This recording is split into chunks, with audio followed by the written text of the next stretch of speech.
तर मित्रांनो, सकाळचे 7 वाजलेत आणि वातावरण बघा कसलं भारी दिसतंय आणि त्याच्यात पक्ष्यांचा किलबिलाट. हा किलबिलाट ऐकून एवढं भारी वाटतंय ना, तर हा किलबिलाट ऐकत ऐकतच मी मला दिलेले काम करते.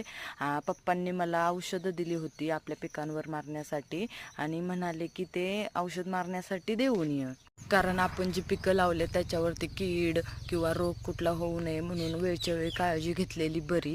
त्यासाठी मग वेळच्या वेळी औषधं फवारणी केलीच पाहिजे. मग काय केलं की आधी आपल्या शिमला मिरचीवर औषध फवारून घेतलं आणि नंतर कोबीवर सुद्धा फवारून घेतलं, कारण की त्याच्यावर सुद्धा कुठली कीड होऊ नये. आणि शेवटी गुरांसाठी चाऱ्याची व्यवस्था केली आणि आम्ही आता घरी निघालो. तर आजचा व्हिडिओ थोडा जरी आवडला असेल तर नक्की सबस्क्राईब करा.